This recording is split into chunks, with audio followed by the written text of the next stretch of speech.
आए हुए मेरे प्यारे साथियों, अनुयायियों, सबको मेरा सादर प्रणाम।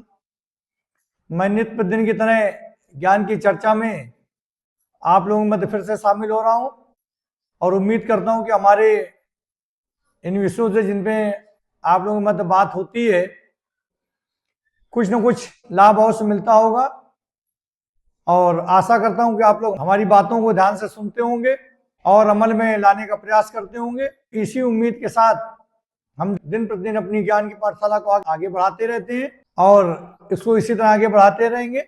हर दिन हमारी एक नए विषयों पर बात होती है और आज भी एक नए विषय पर आप लोगों मध्य चर्चा में शामिल हो रहे हैं। संसार में केवल दो लोगों में मृत्यु नहीं हो सकती। आज हमारा विषय ये है, जिस प्रकार सूर्य का उदय होता है अस्त होने के लिए, पुष्प खिलता है मुरझाने के लिए, उसी प्रकार जीव का जो जन्म होता है मृत्यु को पाने के लिए। तो जीवन और मृत्यु ये दो अटल सत्य हैं। इस संसार में जो कोई जन्मा है वो मरेगा जरूर, और जन्म होने के बाद उसका आखिरी पड़ाव क्या होता है? मृत्यु होता है। तो जो जन्मा है जो मरेगा, जो फूल खिला है मुरझाएगा, सूर्य उदय हुआ तो अस्त होगा। तो ये तो इस संसार की रीति है, लेकिन इसमें दो लोग इनसे मुक्त हैं। दो लोग में कौन कौन से हैं? एक है स्वयं ईश्वर, स्वयं नारायण, जो इस जन्म मृत्यु के बंधन से आजाद हैं, उनकी कभी मृत्यु नहीं होती। और दूसरी स्वयं मृत्यु है, क्योंकि उसकी मृत्यु हो नहीं सकती। तो एक है नारायण जिनकी कभी मृत्यु नहीं हो सकती, आदि है, अनंत है, और दूसरी स्वयं मृत्यु है, उसकी कभी मृत्यु नहीं होती। तो संसार में दो ही लोग हैं जो जन्म मृत्यु के बंधन से मुक्त हैं, एक ईश्वर और दूसरी स्वयं मृत्यु। क्योंकि ईश्वर की मृत्यु नहीं हो सकती है, वो आदि और अनंत है। ईश्वर संसार को सदैव ये बताने का प्रयास करते आए हैं, श्री भगवान ये सदैव बताने का प्रयास करते आए हैं कि सूर्य असुर कोई जन्म से नहीं होता। यदि कोई असुर घर में जन्म ले और चरित्रवान हो, अच्छे कार्य करे, तो वो सुर कहलाएगा। और यदि कोई सुर के घर में जन्म ले, कोई संतान सुर के घर में जन्म ले और गलत कार्य करे, तो असुर कहलाएगी। यानी कोई व्यक्ति जन्म से सुर या असुर नहीं होता, कोई व्यक्ति जन्म से अच्छा या बुरा नहीं होता। अच्छा या बुरा बनाते हैं उसके कर्म। कोई जन्म से खराब नहीं होता, उसके कर्म उसे अच्छे या खराब बनाते हैं। उसके कर्म उसे सूर्य असुर बनाते हैं, उसके कर्म उसे अच्छा या बुरा बनाते हैं। यानी हर व्यक्ति को इस संसार में जन्म लेने के बाद अच्छे कर्म करने का प्रयास करना चाहिए। वो किसी भी घर में, किसी भी धर्म में, किसी भी मजहब में, किसी भी परिस्थिति में, गरीबी अमीरी में, कहीं भी उसका जन्म हो, लेकिन उसको अच्छे कार्य करने का प्रयास करना चाहिए। अच्छे कार्य करेगा तो निश्चित को अच्छा फल मिलेगा और अच्छा प्रारब्ध बनेगा।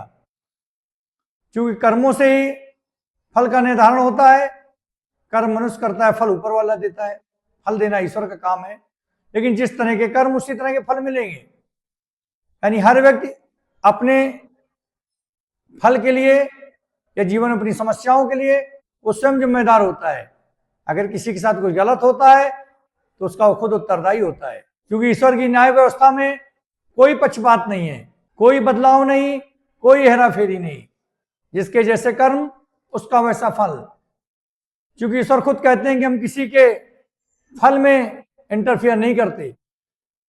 फल में ईश्वर का कोई हस्तक्षेप नहीं रहता। जो जैसा कर्म करता है उसका वैसा फल उसे मिलता है। इसमें ईश्वर का कोई रोल नहीं है। तो हर व्यक्ति को अच्छे कर्म करना चाहिए। सूर्य असुर जन्म से नहीं होता, कर्म से होता है। इसलिए कोई कहीं भी पैदा हो, किसी भी घर में पैदा हो, किसी भी जात में, किसी भी धर्म में, किसी भी अवस्था में, लेकिन जब तक वो है उसे अच्छे कर्म करने का प्रयास करना चाहिए। और इसके लिए जन्म को दोष नहीं देना चाहिए कि हम इस घर में पैदा हुए इसलिए हम ये कार्य करते रहे।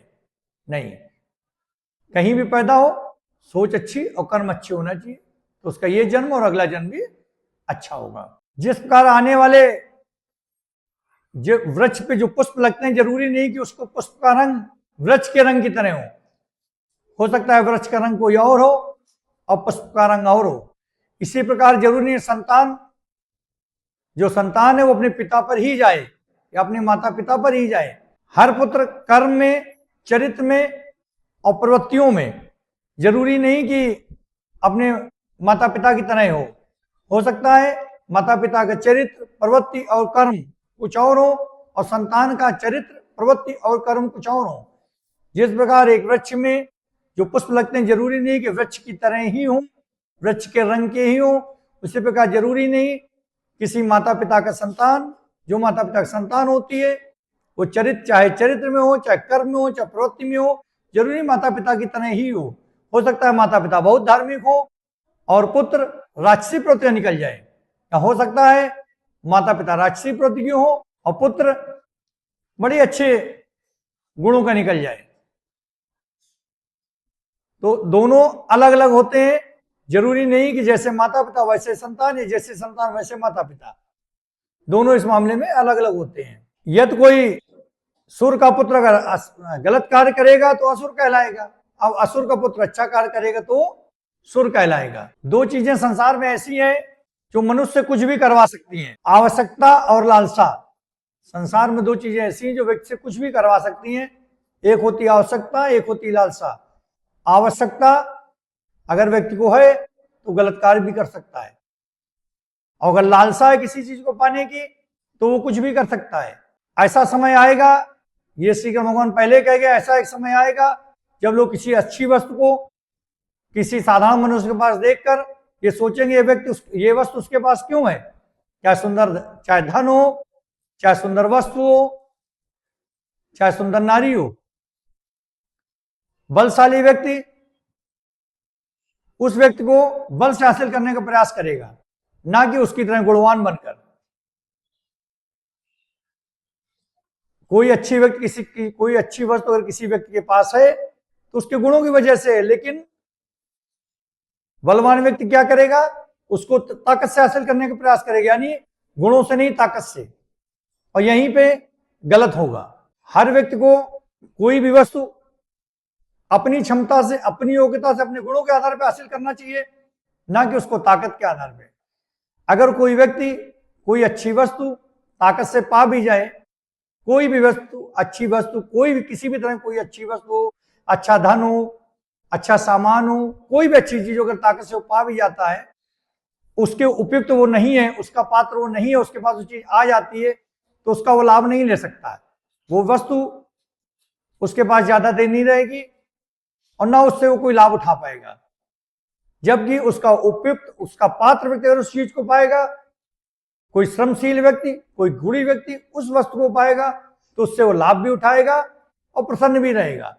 यानी गलत व्यक्ति अगर ताकत से किसी चीज को हासिल भी कर लेता है तो उससे उसको कुछ मिलने वाला नहीं है, क्योंकि ना तो वस्तु उसके पास रहेगी और ना उससे कुछ हासिल कर पाएगा। इसलिए हर व्यक्ति को किसी वस्तु को हासिल करने के लिए गुणवान बनना चाहिए, उसको उपयुक्त बनना चाहिए, ना कि ताकत का इस्तेमाल करना चाहिए, जो आज के जमाने में, इस कलयुग में आमतौर पर देखा जाता है कि हर व्यक्ति जो ताकतवर है वो निर्बल व्यक्ति के ऊपर जबरदस्ती दबाव डालकर या किसी भी तरह से किसी वस्तु को हासिल करने का प्रयास करता है।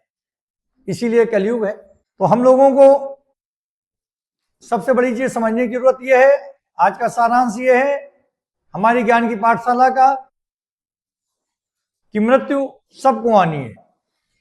इस संसार में जो जन्मा है वो मरेगा जरूर। इसलिए किसी भी व्यक्ति को अपने जीवन में सिद्धांतहीन समझौता नहीं करना चाहिए, सिद्धांतों से समझौता नहीं करना चाहिए। उसे जो उचित लगता है, जो सही लगे, वही कार्य करना चाहिए। कोई क्या सोचता है इससे कोई फर्क नहीं पड़ता। जो उसकी आत्मा कहती है, क्योंकि आत्मा परमात्मा का अंश है, जो उसकी आत्मा कहती है, जो उसकी अंतरात्मा कहती है, वही कार्य उसे करना चाहिए और वही बात उसे कहनी चाहिए।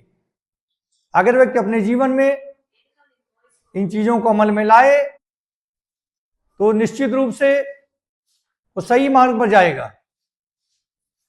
और अंतरात्मा की आवाज सुनने वाला व्यक्ति कभी कोई गलत डिसीजन नहीं लेता, क्योंकि आत्मा कभी गलत नहीं कहती और वो परमात्मा के समीप पहुंच जाता है। तो जो व्यक्ति आत्मा की आवाज सुनता है, आत्मा की आवाज के अनुसार कार्य करता है और परमात्मा के आदेश को मानता है, वो परमात्मा के समीप पहुंचता है और इस जीवन में भी सुखी और आगे आने वाले जीवन में भी सुखी होता है। मृत्यु तो आनी है। मृत्यु से घबराकर कोई गलत समझौता कर लेना, गलत कार्य कर देना, ये महामूर्खता है। आवश्यकता और लालच दो ऐसी कमजोरियां हैं, हर मनुष्य की ऐसी कमजोरियां उससे गलत कार्य कराती हैं।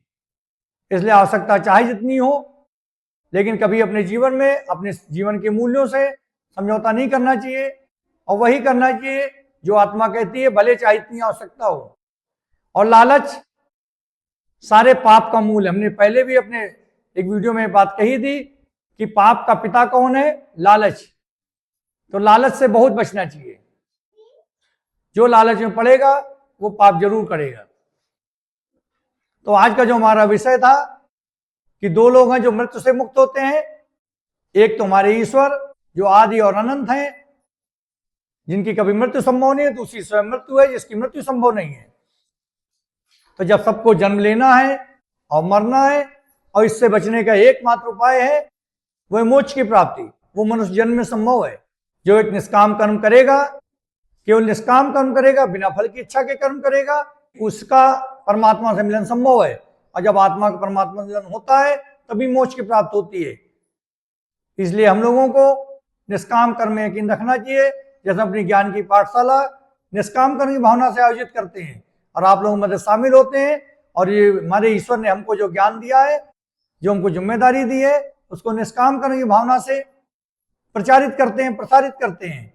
ना हमारा कोई लाभ है, ना कोई हानि है, ना इससे हमको कुछ लेना देना है। हमारा ये कर्म है निष्काम कर्म भावना से आगे बढ़ाना, वो हम बढ़ाते हैं। शेष आप लोगों की इच्छा, हमारे विचारों को सुनते हैं, समझते हैं, अमल में लाते हैं, नहीं लाते, या आप सुनने वालों की इच्छा है। आज इसी के साथ ज्ञान की पाठशाला में समाप्त करते हैं। अगले दिन फिर आप लोगों से मुलाकात होगी। तब तक के लिए नमस्कार। ओम नमः शिवाय। जय।